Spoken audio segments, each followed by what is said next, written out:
Dr. John Lennox is professor and fellow in mathematics and the philosophy of science at the University of Oxford in England. He is a world-renowned scientist and speaker and is the author of several best-selling books.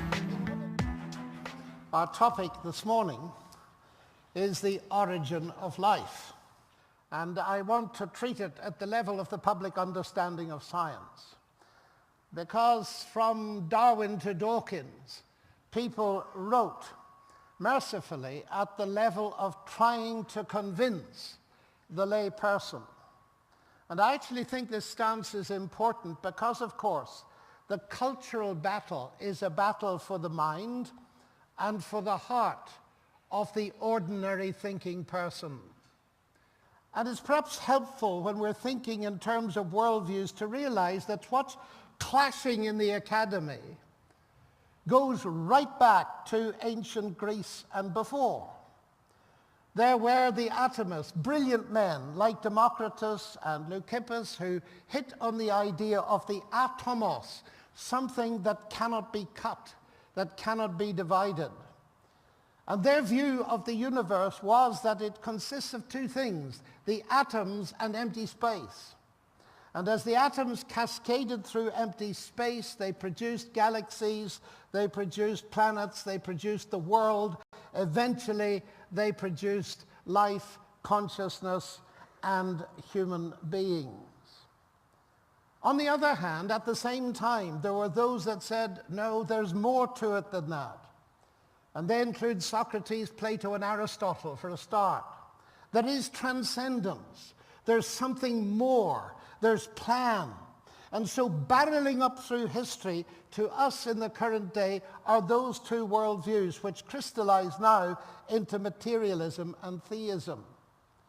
Now, in the contemporary world, we have a very unusual situation when it comes to biological origins, in that one of biology's most influential theories stands in such a close relationship to naturalistic philosophy that a lot of it can be deduced from that philosophy directly.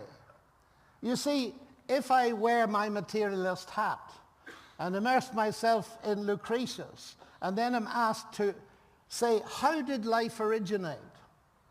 Because there is no God and no transcendence and no top-down causation, I'm going to come up with an evolutionary theory in about 5 minutes. It doesn't take you to be a massive intellect to see that if you've only got atoms and the void as a means with which to explain at that level the emergence of life and the increase in its complexity, you will do it that way.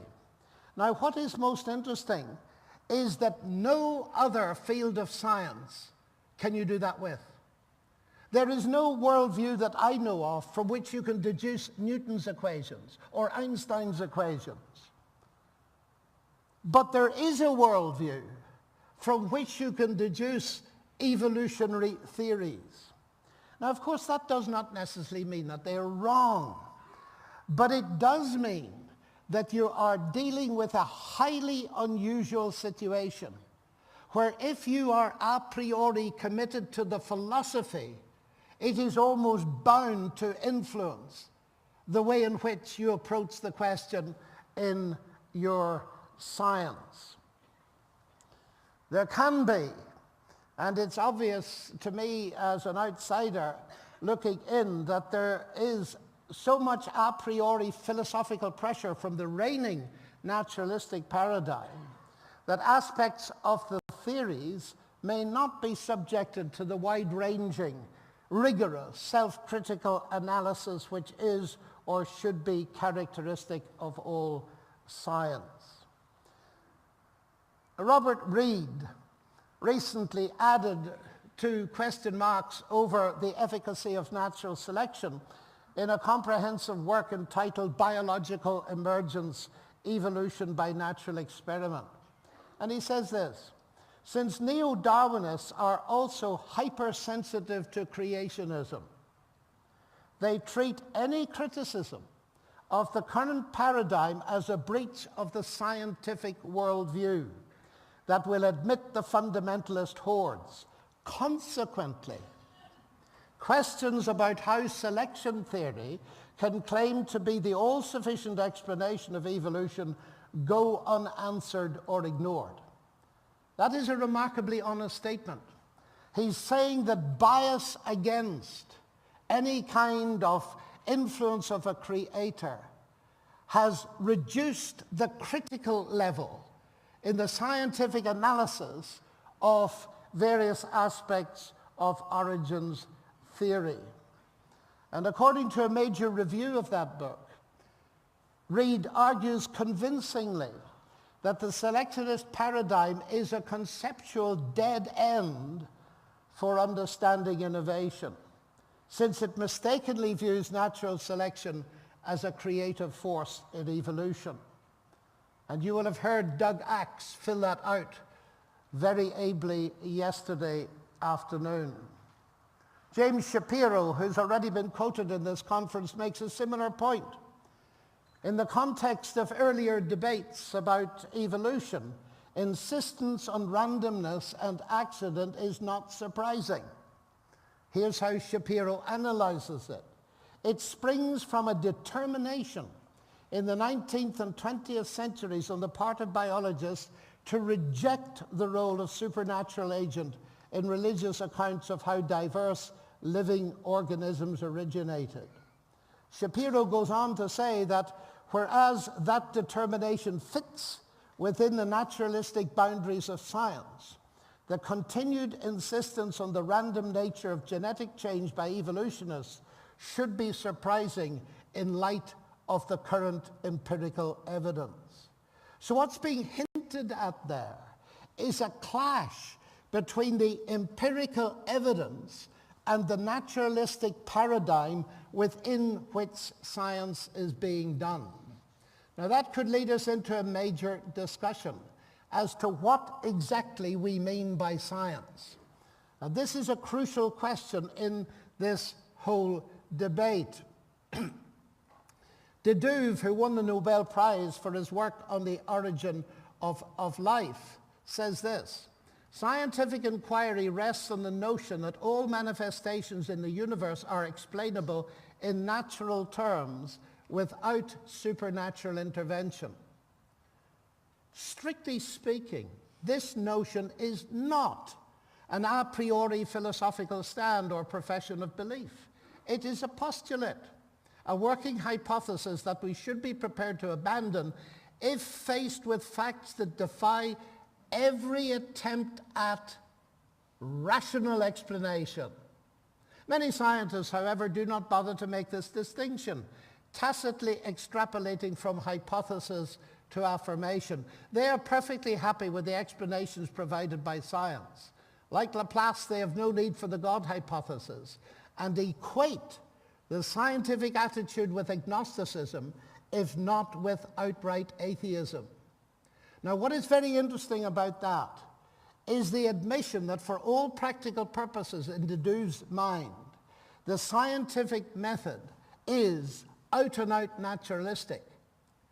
But he says something in the middle that we need to catch, and it's this: we should be prepared to abandon this stance if faced with facts that defy every attempt at rational explanation.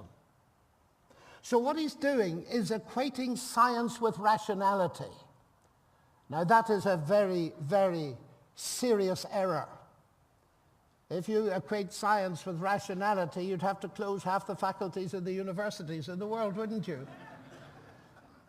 This is an error that flows out of an unthinking scientism, that science covers the rational, so that if you're talking about God or anything else, you're not talking rationally. That is, of course, nonsense. The same would apply to history, to economics, to art, to music, to linguistics, and so on. But this is the ingrained idea that science and naturalism essentially overlap. Paul Kurtz, who was a leading humanist and I think was part responsible for the Humanist Manifesto, wrote this: What is common to naturalistic philosophy is its commitment to science. Indeed, naturalism might be defined in its more general sense as the philosophical generalizations of the methods and conclusions of the sciences. So not only do we have a concept of science that's closely tied with naturalism, we are now dealing with a theory that itself can be deduced from naturalism. That is why the debate is so complex and difficult, because disentangling those things involves you to a certain extent in redefining the boundaries of science, because it raises the question, do we simply as scientists look for solutions that are within a naturalistic paradigm, or are we prepared to follow the evidence where it leads? The late Anthony Flew, expert on David Hume and once the world's leading atheist, in his old age came to the conclusion that there was a God, a deistic God, and he came to that conclusion because of his conviction that the nature of the complexity of DNA and its linguistic attributes could not be attributed to a naturalistic process. And he made this point: I have tried all my life to follow the evidence where it leads. Now, the interesting sub-question in all of that is this: suppose you are doing your science on the basis of a naturalistic paradigm. Could it lead beyond naturalism? Well, yes, it could. Because you see, if there is transcendence, and if there are discontinuities, like the origin of life and various other things, then, of course, a naturalistic paradigm could not deal with them. And therefore, we would expect, as time goes on, for the gap to widen and not narrow. And that is what I believe happens. And we shall come to that in a moment or two. Now, Doug Axe reminded us yesterday of the danger of telling stories. That is a danger that has been recognized at a very high level. Robert Laughlin is another Nobel Prize winner. His research, again, is like Dedeuve's on the properties of life, matter that make life possible. And he warned scientists of the danger of this kind of storytelling thinking. He says this: much of present-day biological knowledge is ideological. A key symptom of ideological thinking is the explanation that it has no implications and cannot be tested. I call such logical dead ends anti-theories because they have the opposite effect of real theories. They stop thinking rather than stimulate it. Evolution by natural selection, for instance, which Darwin conceived as a great theory, has lately come to function as an anti-theory. This is a Nobel Prize winner speaking. It has lately come to function as an anti-theory, called upon to cover up embarrassing experimental shortcomings and legitimize findings that are at best questionable and at worst not even wrong. Your protein defies the laws of mass action. Evolution did it. Your complicated mess of chemical reactions turns into a chicken. Evolution. The human brain works on logical principles no computer can emulate. Evolution is the cause. Now, as a non-biologist, looking on and reading these things, it seems to me that something is going on that is not necessarily being communicated to the general public.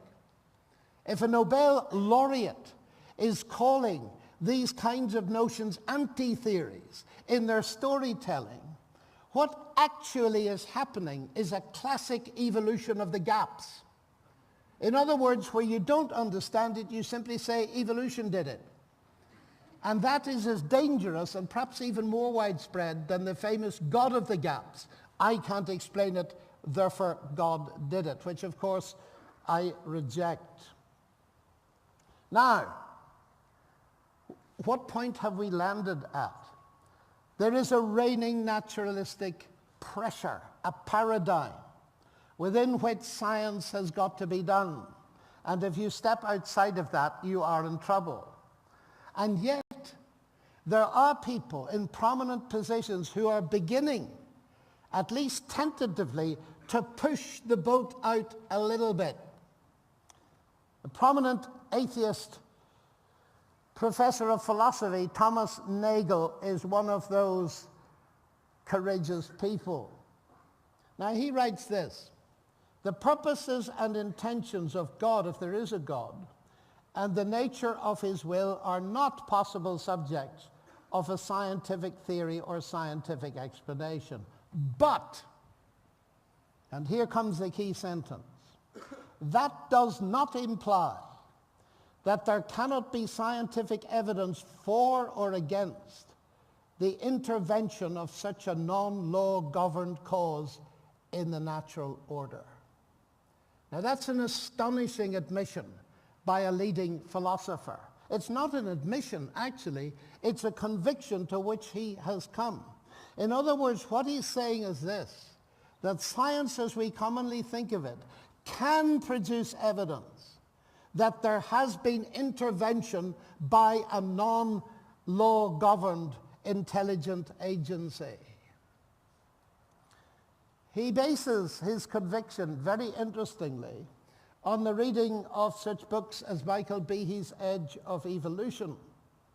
And he says, intelligent design does not seem to depend on massive distortions of the evidence and hopeless incoherencies in its interpretation.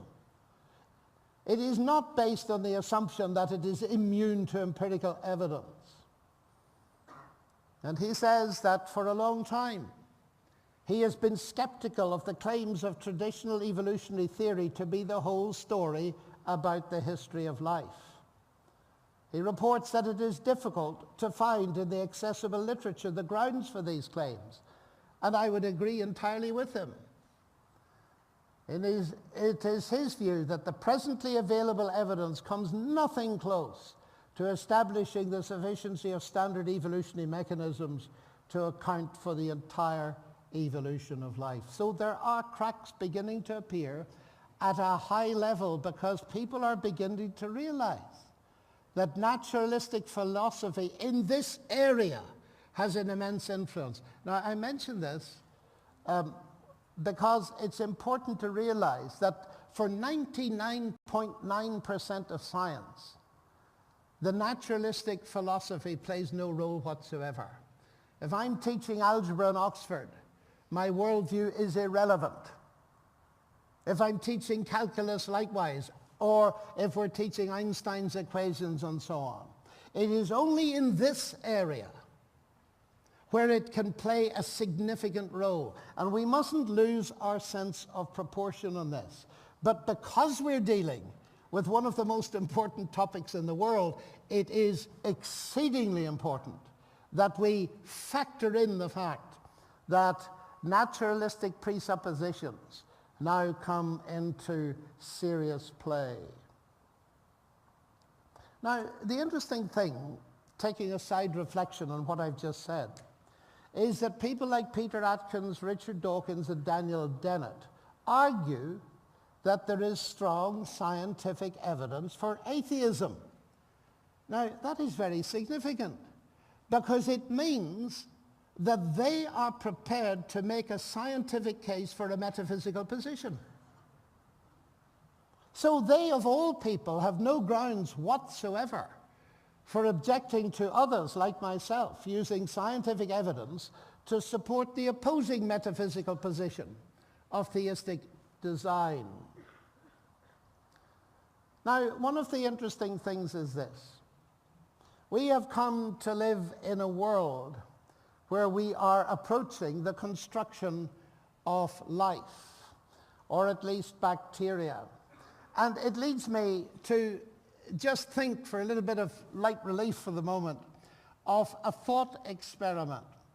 You imagine that Craig Venter succeeds, and he constructs an organism that reproduces itself. And that organism then, in time, gets fossilized.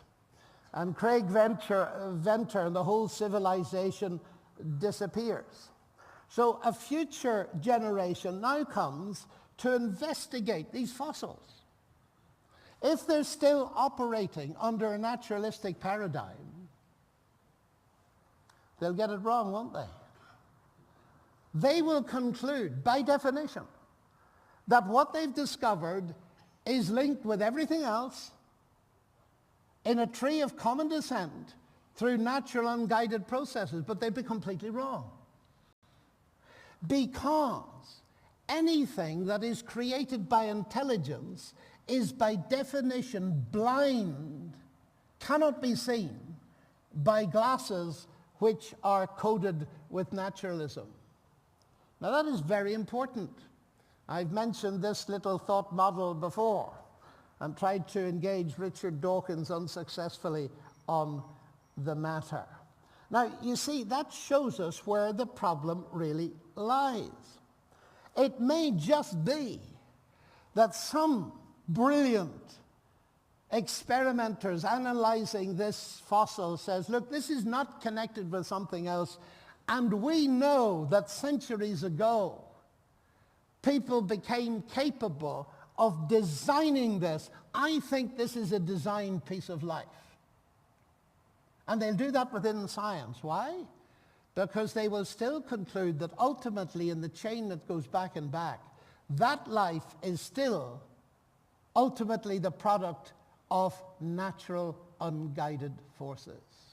You see, what that means, ladies and gentlemen, is this: that any investigation of an intelligently designed life form is okay provided the intelligence is purely produced by naturalistic forces. It mustn't be supernatural. But you see, once you've gone that far, you've given the game away completely. Because it means that you now admit that you can scientifically recognize the input of intelligence itself. That we can say something scientifically about the input of intelligence. That is a very important major first step and may help to push out the boundaries of what is commonly understood to be science at least a little. Now, of course, when it comes to the origin of life, we must strongly distinguish between the origin of life and the evolution of life. And James Shapiro, in his fascinating book, Evolution, A View from the 21st Century, says that there still is confusion resulting from failing to distinguish between questions about evolution and questions about the origin of life. Theodosius Dobzhansky, a Russian evolutionary biologist, long ago said pre-biological evolution is a contradiction in terms, but his statement fell on many deaf ears, including Richard Dawkins, because in his book, The Blind Watchmaker, which was very influential, he says that what Darwin discovered is, I quote, the explanation for the existence and variation of all life. Even though Darwin himself quipped concerning the origin of life, one might as well speculate about the origin of matter. Indeed, and that speculation might lead you to designing intelligence, as I mentioned last night. But eventually Dawkins changed his mind. I put the point to him several times, and he conceded it the final time. That, of course, evolution, by definition, depends on the existence of a mutating replicator, whatever it does. And so it cannot be used as an explanation for the existence of the thing on which it depends. That is a logical, incoherent statement. And in his book, The Greatest Show on Earth, he has admitted the difference, the profound difference between origin of life questions and evolution. And indeed, there is more than one area: the origin of life, the origin of increased complexity in terms of body plans, organs, etc., the origin of consciousness, and the origin of human life and rationality. The difference between physics and cosmology and biology, which I mentioned briefly at the start, is very important at this stage. Because the main arguments for intelligent causation in physics and cosmology are based on acceptance of mainstream science. In other words, granted the standard model, granted the Guth-Vilenkin-Board theorems that say it's finite backwards in the past, that's mainstream science at the moment. That and fine-tuning, which is mainstream science at the moment, lead to powerful arguments that, as I said last night, mesh with the biblical teleological record in Genesis 1. That's why those arguments are less controversial, and it's why they are of much less interest to the press. Because you see, in biology, it's often the opposite that is the case. That arguments about intelligent causation involve going against the stream, the main current stream of biology. And that's why, of course, there's so much press attention given to them. But the point I wish to make is this. Since design arguments from physics and cosmology are independent of the arguments from biology, no argument about life's origin or evolution can trump the argument from fine-tuning. Life is carbon-based. And one of the first examples of fine-tuning, predicted by Fred Hoyle, for which he should have got the Nobel Prize in many people's opinion, was the fine-tuning of the universe that's necessary to get carbon. And when Hoyle discovered it, he wrote this. He said, "Nothing shook my atheism as much as that discovery." To view this program again and share it with your friends, and to learn more about this series, these conferences, and the intersection of science and faith, please go to www.pensmore.org.